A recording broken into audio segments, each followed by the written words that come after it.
Olá, meu irmão, minha irmã que nos acompanha no Tempo para Deus. Hoje temos um texto que se encontra no Evangelho relatado por Mateus, no capítulo 13. Leremos do 24 ao 30, uma leitura um pouco extensa, mas acompanhem comigo e vamos juntos entender ponto a ponto desta passagem, amém? Vamos lá? Esta foi outra parábola que Jesus contou. O reino dos céus é como um agricultor que semeou boas sementes em seu campo.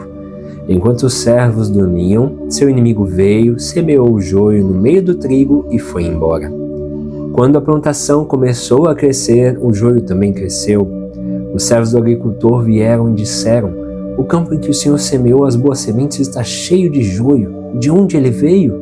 "Um inimigo fez isso", respondeu o agricultor. "Devemos arrancar o joio?" perguntaram os servos.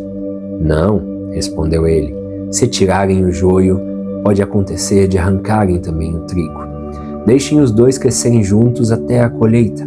Então direi aos ceifeiros que separem o joio, amarrem-no em feixes e queimem-no, e depois guardem o trigo no celeiro."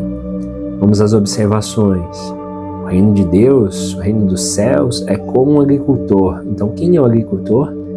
Deus. Ele semeou as boas sementes no campo.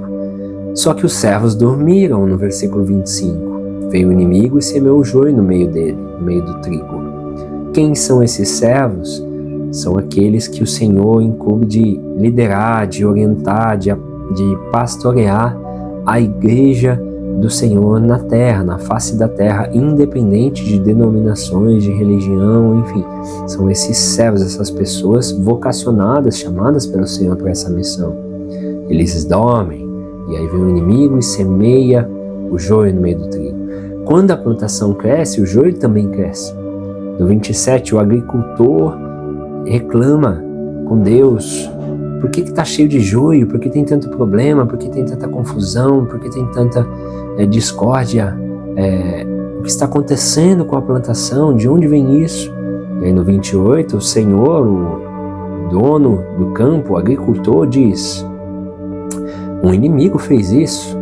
Aí eles perguntam: "Eu devo arrancar o joio?" "Não", o agricultor responde. "Deixe que eles cresçam. Se você arrancar o joio, você pode arrancar o trigo também."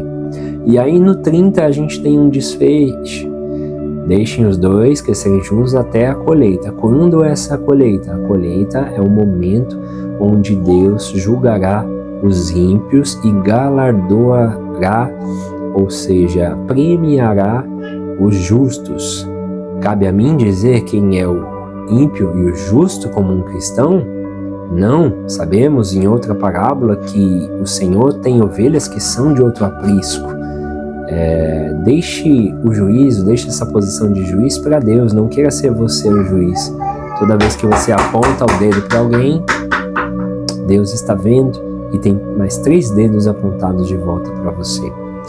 Então deixe essa posição com o Senhor. E quando chegar essa colheita, o texto é categórico em dizer: primeiro separem o joio, amarrem-no em feixes e queimem-no, e depois guardem o trigo no celeiro. Nós não guardamos o trigo no Senhor, nesse momento de colheita, de redenção, de fim dos tempos. Primeiro ele vai fazer o quê? Ele vai queimar o joio, vai destruir o joio, e depois desse processo de purificação da terra e de seus habitantes, ele vai guardar o que permanecer, o trigo, no celeiro. E aí fica a pergunta: quem é você? Joio ou trigo? Talvez por um instante, por um momento, por uma fase, você esteja meio enjoiado, enjoiada. Acontece, mas há uma boa nova para você, há uma esperança, que está lá no livro de Atos. Atos, capítulo 3, leremos o versículo 19. Eu vou ler aqui na Almeida, Almeida corrigida e fiel, diz assim: "Arrependei-vos, pois, e convertei-vos, para que sejam apagados os vossos pecados, e venham assim os tempos do refrigério pela presença do Senhor, e envie a Jesus Cristo, que já dantes vos foi pregado, o qual convém que o céu, já estou lendo 21, o qual convém que o céu contenha até aos tempos da restauração de tudo. A gente acabou de falar sobre isso, o tempo da colheita, né? E dos quais Deus falou pela boca de todos os seus santos profetas desde o princípio. Então, o tempo de salvação, de restauração, de conversão, de mudança de rota é agora. Convertei-vos ao Senhor, arrependa-se dos seus pecados, para que venha o tempo do refrigério. O tempo do refrigério pela presença do Senhor é a presença do Espírito Santo dentro da sua vida. Primeiro você se arrepende, depois Deus envia a promessa do Consolador, daquele que traz o refrigério pela presença do Senhor dentro de nós. E com ele aguardamos, esperamos, por isso também é chamado de Consolador, porque ele nos encoraja e nos ajuda nessa caminhada até o dia da segunda vinda de Jesus Cristo, que já foi pregado. E quando isso acontecer, fique tranquilo que tudo será resolvido, não haverá mais choro, mais dor, mais sofrimento, será um tempo de restauração de todas as coisas, pelo qual Deus já falou pela boca de todos os seus santos profetas desde o princípio. E aí a dica extra, a reflexão extra que a gente tem aqui é a seguinte: talvez você já pensou dessa forma. Eu estou na igreja, então ou eu sou trigo ou eu sou joio, e quem está do lado de fora é o ímpio. Não existem três grupos.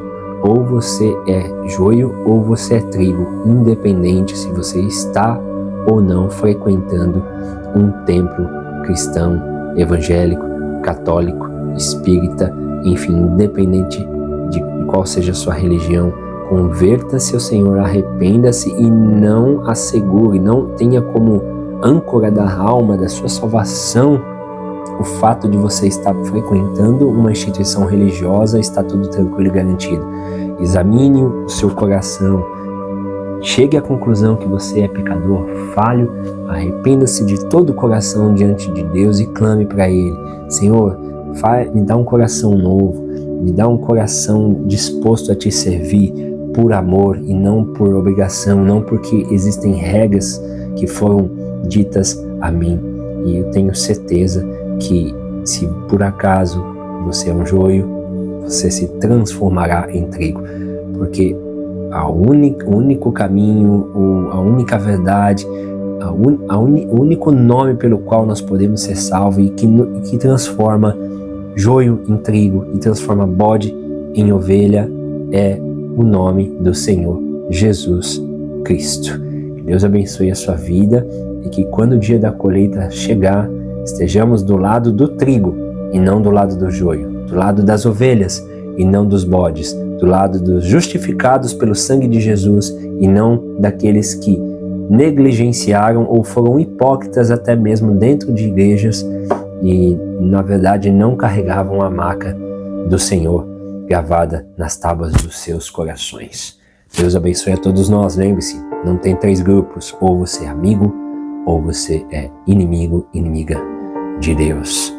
Palavra um pouco forte, mas tenho certeza que ela não vem para remediar, ela vem para transformar a sua vida. Que Deus abençoe e nos vemos num próximo encontro, num próximo tempo para Deus. E se você gostou desse vídeo, claro, curta o vídeo, compartilhe com alguém, siga o canal, que ajudará bastante nessa nobre missão. Até a próxima. Deus abençoe a sua vida.